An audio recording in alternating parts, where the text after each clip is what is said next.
Hello everybody, welcome to Snyder's Inc. And today we got a MrBallen video. And this one is This Absurd Story Inspired a Children's Book. I'm very curious for this and we'll get right into this, ladies and gentlemen. Hit the like button, hit the subscribe button, comment what you think down below. Let's go. We rarely cover stories that are still developing because we like to wait to get all the information before we present the story. But when we heard about today's story, we knew right away we had to make an exception and post the story right now. The plot of this story you're going to hear today is so absurd, it just sounds like fiction. Bad fiction, like badly written, unrelatable fiction. But it's not fiction. It's true. It really happened. But before we get into this I'm very curious for this. I am so curious for this. Totally absurd story, if you're a fan of the strange, dark, and mysterious delivered in story format, then you've come to the right place because that's all we do and we upload once a week. So if that's of interest to you, please replace the like button's toilet paper with the kind that doesn't have a good seam on the outside and you end up ripping it to pieces just to get it started. Also, please subscribe to our channel and turn on all notifications so you don't miss any of our weekly uploads. Okay, let's get into today's story.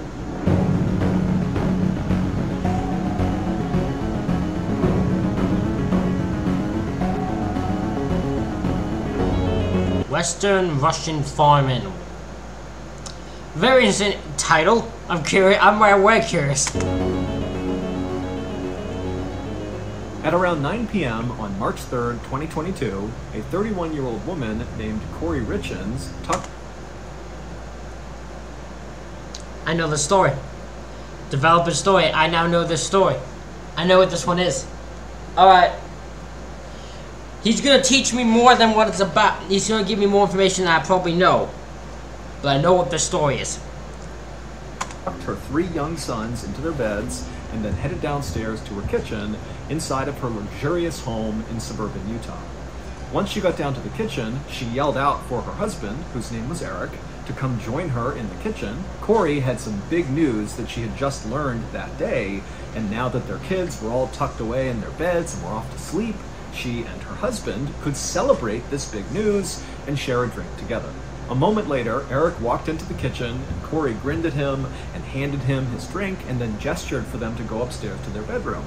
And so the two of them went upstairs, they sat down on the bed, and then Corey broke the big news. Corey's tiny real estate company had just found out that day that they were very likely going to close on a deal for this gorgeous 20,000 square foot mansion in Utah for Woo! 20,000 fucking area mansion. 20,000 feet mansion. Woo! I want to live there. $2 million. God damn. $2 million. Now, Corey knew once she bought this property, she could do a couple of renovations to it and then quickly sell it for $3 million, meaning she was about to make a $1 million profit. Corey had been working really hard on her real estate business for years, but this really represented the first big break. She and Eric lived in a very conservative part of Utah where it was kind of expected that someone like Corey would stay home with the kids and be a good housewife, and that would be her life. But Corey didn't really want that. She wanted to have a professional career that was... Yeah.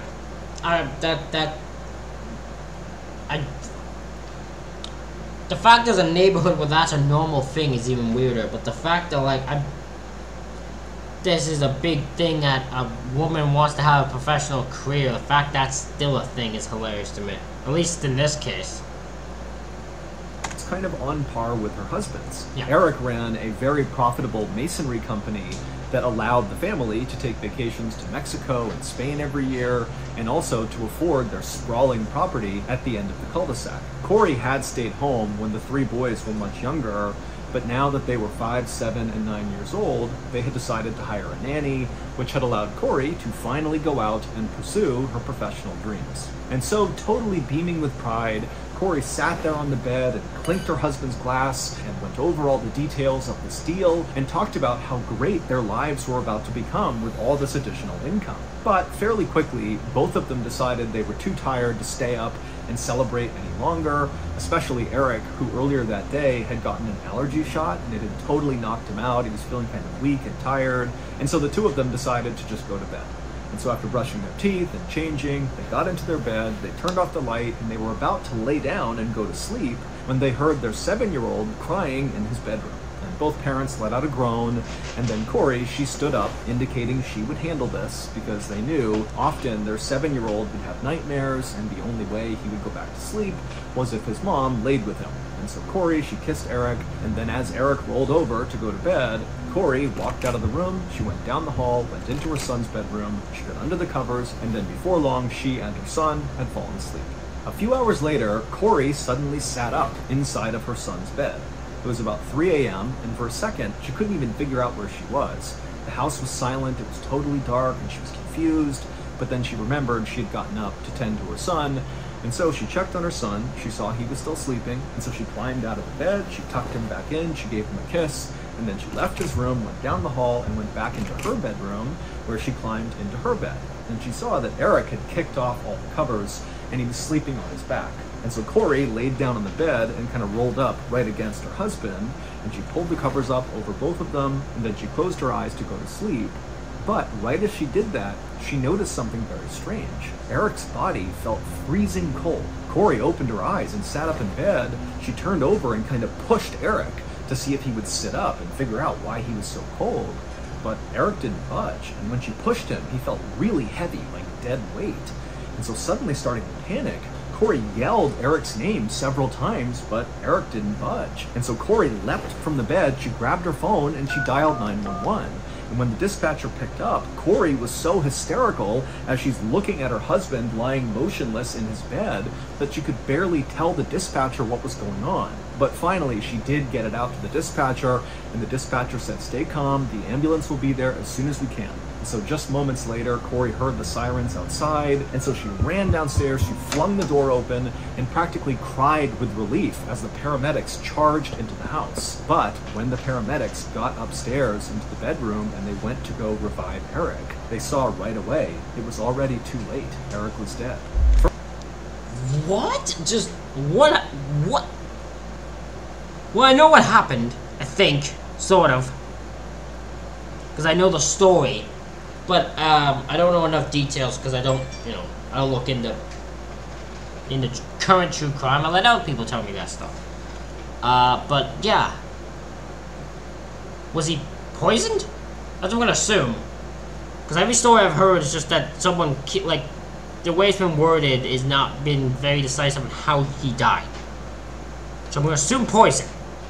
First responders had no idea what killed Eric. He seemed like a really healthy, fit guy who actually just the day before had gone for a casual 8-mile run, and he was also this big outdoorsman, always going on hikes and going on these long hunts. Yeah, he runs a masonry business. A person who runs a masonry business is not unhealthy, I can tell you that. And so the idea that this guy had just suddenly died seemed really suspicious. The police did find a painkiller pill bottle on the bedside table next to Eric's side of the bed, and for a second they thought, well, maybe he overdosed on painkillers.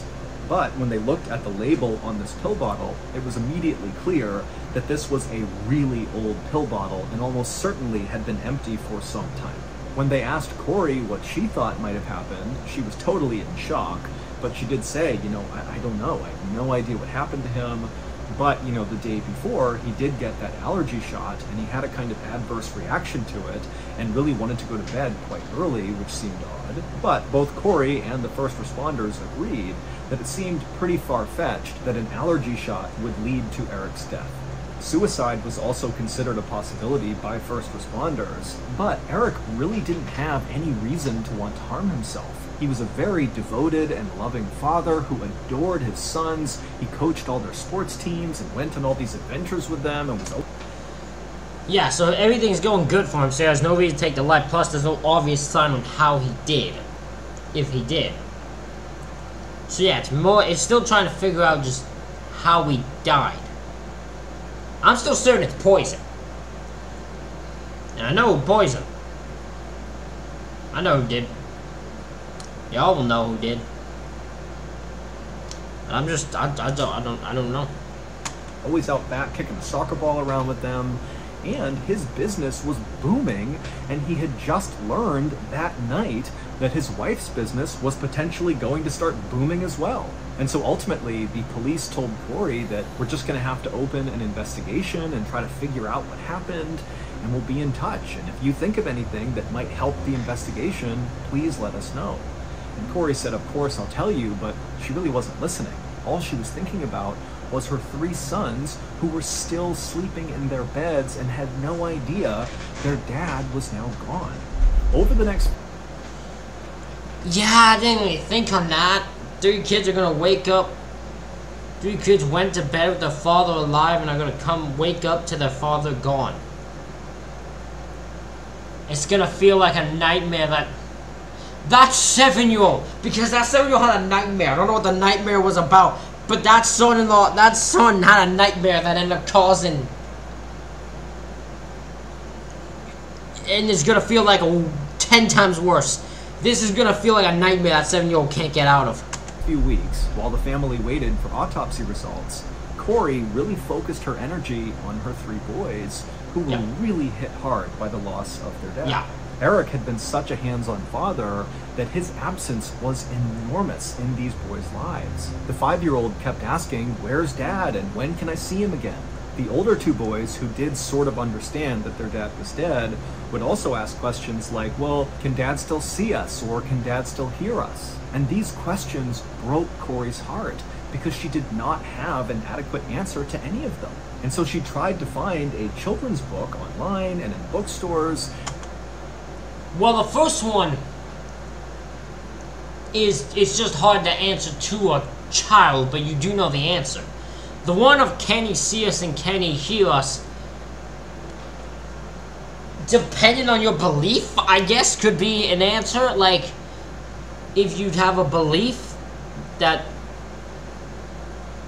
dead loved ones can see you and hear you, then yes, but if you don't have that belief, it's hard to tell people that. So, yeah, I guess that one would be the hard one to answer. That dealt with grief in hopes that that would kind of help her sons deal with what they were going through, but none of the books she got helped at all. And so, a few weeks after Eric's death, when still nobody knew anything about how Eric died or what had really happened, Corey decided that she would take a different approach to helping her sons grieve. Instead of trying to read a book that somebody else wrote about how to handle grief, Corey just called her sons around one night and began telling them a story about their dad. And as she told them this kind of made-up story about their dad being this angel that was taking care of them, she began drawing pictures with a crayon and paper of their dad with wings and a halo, and she'd draw the kids down below waving up at their dad, and she would tell the boys that your dad is an angel now, and he's looking down on you, and he can hear you, and he loves you. And this really seemed to work for the boys. It was like for the first time since his passing that the boys kind of connected with the fact that their dad was gone, but they still had this meaningful connection with him. And so very quickly, Corey's stories about their dad and the illustrations that would go with them became a ritual. Every night, Corey would tell these stories and draw these pictures. And so, as the days and weeks went by, with still no word and no closure about what happened to their dad, Corey had a sort of epiphany. These stories Corey told her kids about their dad and how now he was this angel looking out for them.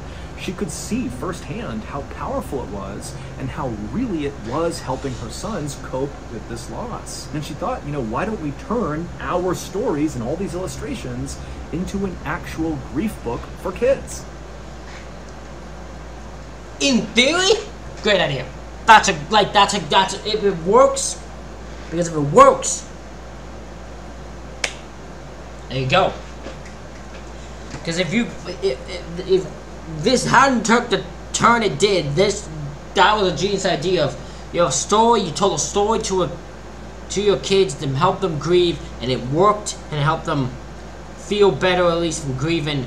So when you do that, when you tell them that, so then if you reword it and you make it so all kids could read it, yeah, it would be a great, that's idea-wise, great idea. That way other families whose children are dealing with loss can read these stories as well and find some comfort. After all, Corey knew firsthand there really weren't any good grief books on the market. And so she knew for those that needed this, this would be huge. On April 13th, so 6 weeks after Eric had died, and several weeks after Corey and her kids had begun officially writing this kid's grief book, Corey was backing out of her driveway when from the other end of the cul-de-sac, she saw a police car coming down the way, and it was the lead detective on Eric's case, Detective Woody. Okay. It amazes me how many people tell me they have binge-watched all 300 plus of our YouTube episodes, and now they wait anxiously every single week for new, strange, dark, and mysterious content. And while this is totally awesome and very flattering, I usually respond with, well, don't you know we have another library of strange, dark, and mysterious content outside of YouTube that can be consumed anytime you want? As of this moment, there are over 140 strange, dark, and mysterious tales on our podcast, the MrBallen Podcast. What was it? It's hard for me to react to any podcasting because it's just listening. There's no visual. So there'd be nothing for you all to see. You'd just be listening. No, well, it might not be the worst thing ever in the world. I feel like you probably would want something visually to see. So I don't know if they has any visual thing to go with his podcast. I don't think so. So yeah, that's the only reason I don't react to that. As for Ying, I'm probably close to the point where I've reacted to almost all of his videos. I'm probably close to it. We release 2 episodes every single week. On Mondays, it's brand new content exclusive to the podcast, and then on Thursdays, we upload remastered versions of our best YouTube stories. You can listen to the MrBallen Podcast, available exclusively on Amazon Music with your Prime membership. If you're not a Prime member, you can still listen to the MrBallen Podcast by subscribing to Amazon Music Unlimited in the Amazon Music app. It's also on Spotify. I do know it's also on Spotify. As the detective came down the road, he was waving to Corey, clearly getting her to stop for a second. And so Corey, she parked her car, she hopped outside and went up to talk to him. And immediately, Detective Woody got out of his car, he walked up to Corey, and with a grave look on his face, he told her that he had some big news for her, and it was going to be pretty upsetting, but he knew he had to tell her in person and right away.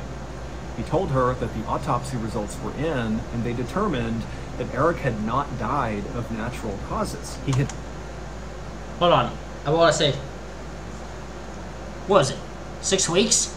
6 weeks or so? How long does an autopsy take? How long did this autopsy take to happen? I would think it don't take that. Maybe I'm just stupid. Maybe I don't understand. I just didn't think it would take like 6 or more than a month, or like almost a month and a half for an autopsy to happen. Had actually died from a fentanyl overdose. Fentanyl is a very powerful opioid that's often mixed with heroin, and just a little bit of fentanyl can kill someone. Yeah. And Eric, it would turn out, had 5 times the lethal dose of fentanyl. Holy shit! 5 times? My God! He just... he unknowingly just got dismantled in fentanyl. Holy sh... 5 times the amount of... That's a lot of fentanyl! Corey was totally shocked at this news and told the detective that Eric didn't do drugs. The only drug he did was periodically he would eat a marijuana gummy before bed, but that was it. So this really didn't make any sense. The detective was respectful and kind of nodded his head and said, I totally understand that, but you know, these are the results, and we need to find out where he got fentanyl from, and so we're going to need to search all of the electronic devices in your house to see if we can find communication between your husband and whoever got him the fentanyl. Corey told the detective that of course they could do that, but as she began thinking about all of their devices, she suddenly remembered that Eric's business partner, Cody Wright, had actually taken Eric's laptop very shortly after Eric had passed away. Now, Corey didn't know why Cody had taken the laptop, but Cody had been a thorn in both Corey and Eric's side for several years now. Eric and Cody had been very close friends when they had started their masonry business together about a decade earlier, but they'd had a serious falling out a few years back. The two men had been on this elk hunting trip, and at one point Eric had illegally shot and killed a bull elk, and Cody had actually reported Eric after this hunting trip to the game wardens. And as a result, Eric got in a lot of trouble and was temporarily banned from hunting anywhere in Utah. The two men still managed to continue to work together and build their masonry business, but it was very clear their relationship was totally fractured and would never be repaired. So we have a guy who, the business relationship that had fallen apart because Cody reported that Eric had illegally shot an animal, and he reported it. Because he reported it, he was banned from hunting. Eric was banned from hunting, and that fractured the relationship. But they were still able to work together and build their business, but they were never friends again. Now, Corey didn't get into all the details of the tensions with Cody, but she did tell Detective Woody that, you know, if you want access to Eric's laptop, you got to go talk to Cody because he took it for some reason. And also, you really just ought to talk to Cody in general because, you know, maybe he has more to do with what happened to Eric and this whole fentanyl thing than he's letting on. The detective told Corey that he appreciated the information and he appreciated being allowed to go in and collect all the devices, and that he would go talk to Cody and try to retrieve Eric's laptop. And then after that, the detective thanked Corey and said they'd be in touch soon. But after this conversation with Corey, the investigation into Eric's death kind of stalled out. When police did follow up with Cody, they didn't find anything really worth pursuing. And outside of talking to Cody, no new information came in about Eric's death or about, you know, his connection to fentanyl. And so really there was nothing for police to operate on. And so while the family just kind of waited for more information to come out about whatever happened to Eric, Corey just focused her energy on taking care of her three boys and writing this grief book with them. And finally, on March 5th, 2023, so almost exactly... Well, this happened this year. This is literally a developing story. This isn't like a, oh, it's developing because it was something from years ago and it's just gotta get figured out now. This happened within the last, like, year. This happened, like, this year or at least end of last year. Okay, this is a really early story. Exactly a year after Eric has died, and still police have no idea what happened to him. The grief book was finally done, and Corey self-published it on Amazon under the title, Are You With Me? And right away, the book was a total hit with parents of grieving children. And as the 5-star reviews poured in, so too did requests from local media for Corey to be interviewed and talk about this book and why she wrote it and how her kids are doing. Corey had no idea her book would be this successful, and so at first she was really terrified to do any of these interviews, but eventually she decided she would just say yes to all the interviews because she was very proud of what her and her kids had created, and she knew Eric would be proud too. However, what Corey didn't know was there was going to be a massive unintended consequence from publishing this book. Ever since Eric was found dead in 2022, the police in Utah began painstakingly searching all of the electronic devices that the Richens owned and that Cody, Eric's business partner, owned, and basically they were just looking anywhere for some sign of communication between Eric and whoever had given him the lethal fentanyl dose. And at some point during the search of all these devices, the police found something very unusual, and they knew it very likely had to do with Eric's death. But they didn't really have any evidence to prove that, and so they just had to kind of sit on it and wait to see what happened next. And what happened next was, shortly after Corey published her grief book, it got all this media attention, and in turn, because of this attention, Eric's death, specifically the unsolved nature of his death, also got a lot of media attention. And eventually, several people who kept seeing all this news about Eric's unsolved death reached out to police and said, you know what? He did not overdose on fentanyl. He was murdered, and I'm almost positive I know who did it. And lo and behold... What? So we were just watching. This had to be people they knew. There had to be people they knew. So they watched her get this success. And when... And like afterwards they were just like... He didn't overdose on fentanyl. No. He got poisoned and murdered by fentanyl. And by looking at her, we think she did it. That's what we got here. Interesting. Okay. That is just a way for it to go. Told the alleged killer that all these people brought up to the police was the same person that the police in Utah had become suspicious of because of all those unusual things they had found during their search of all of the... It was Corey herself. And so, on May 8th, 2023, not long after getting all these tips about this alleged killer, the police in Utah felt like they finally had enough ammo to go after this person, and they headed out to make an arrest. While we don't know for sure what happened, because again, this story, it's ongoing. This case has not even gone to trial yet. Here is what prosecutors say really happened to Eric Richins on March 3rd, 2022, the night he died.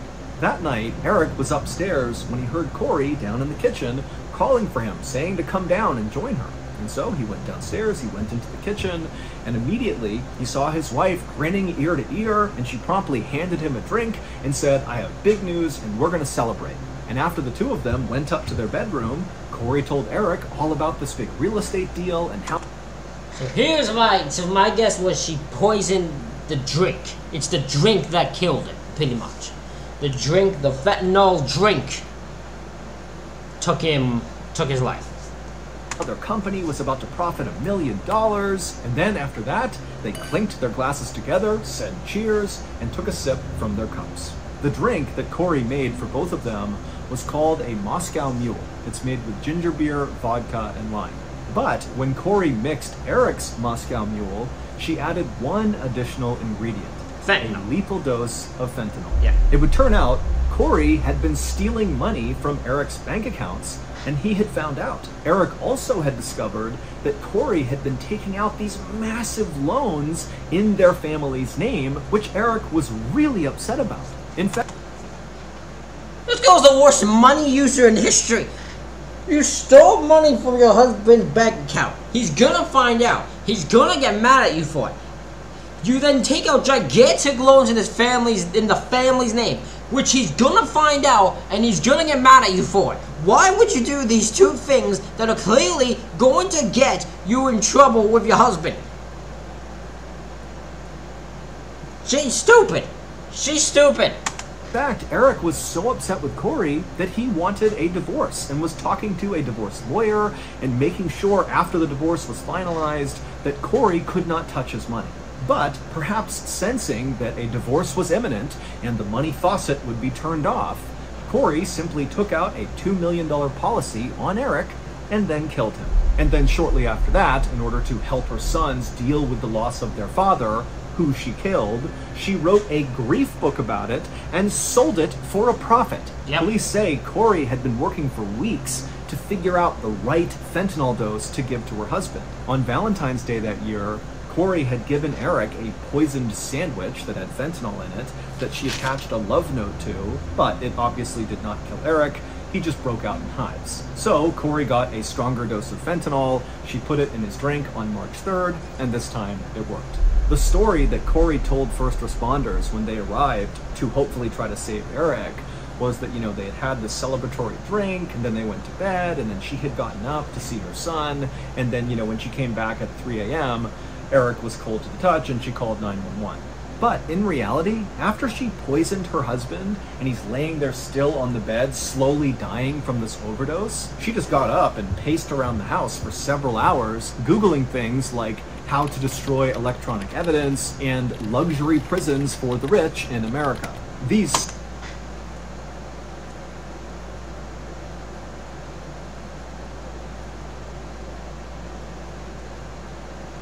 Yeah, you're going to jail, woman. Yeah, you're going to jail.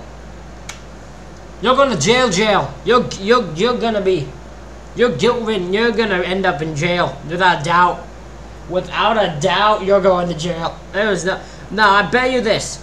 Here's my bet. Yeah, here's my bet. For defense attorneys and that, abusive. That's the route they'll go with the guy. They'll say Eric was abusive. I guarantee you, I don't know, I'm on the job. I guarantee you though, they'll go an abusive route with Eric. They'll say Eric was abusive, and it was the only, and she just wanted to get out of an abusive marriage and all that. She'll either that, or they'll make it seem like she's insane. Those are two routes I expect them to go. One of the two. Because it's always those two things when it comes to a wife killing a husband. It was always the husband was abusive and she needed to get out of it. Searches were, of course, the highly unusual and suspicious things that the police saw when they... Also, why would you look up rich prison or like luxury prisons for the rich in America? What type of thing did you not think they would find that weird? Looked through all those devices during the initial part of the search, but as much as it made them think Corey likely had something to do with this, they didn't have enough to actually arrest her. However, after Corey published her grief book and went on this big tour promoting her grief book, Eric's family, who's watching this happen on TV and listening to the radios, I mean, they just couldn't take it. It disgusted them because they secretly believed that Corey had killed Eric over money. They didn't like Corey to begin with, and it just felt like she did this, and now she's profiting on Eric's death. And so family members began reaching out to police in Utah, and they said, you really need to look into Corey. We think she killed Eric. This whole grief book thing is a joke. She's a killer. Ultimately, it was those calls from Eric's family to the police combined with Corey's very unusual and suspicious search history and electronic activity on the night that Eric died that allowed police to arrest her at her home on May. Also, I'm just gonna throw this out, okay? I'm just gonna throw this out. The way you get life insurance policies, it should not be legally allowed to get a life insurance policy done on someone without their knowledge. And it should not be done as in, oh, you can bring a piece of paper with your husband's signature. It has to be, your husband has to show up here and sign it. Because it should not, because the moment to me, I would see someone just randomly do a life insurance policy on someone else, I think they plan to kill that person because it happens so often. Life insurance policy should not be allowed to be done without someone's knowledge. It's just my way of thought. Don't know why they are. It's really weird. 8th, 2023. Corey, who denies any wrongdoing and says she did not kill her husband, is currently charged with aggravated murder, which could lead to the death penalty if she's convicted. She's being held without bail while she awaits trial. I feel bad for her 3 kids. The 3 kids lost their dad because of... lost their dad actually, and they're grieving from that. Then the one other person they loved more than anything and trusted is being taken because they're saying daddy's gone because of mommy. 5, 7, 9 years old, have no idea what's going on. They don't understand that. So they're dealing with a different type, now they're dealing with another type of grief. And her book, Are You With Me, is no longer being sold on Amazon.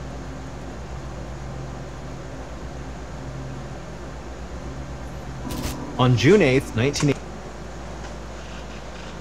Alrighty, ladies and gentlemen, that is it for this reaction video. Let me know what you think in the comments. Hit the like button, hit the subscribe button. Thank y'all for watching. I'll see y'all for the next one.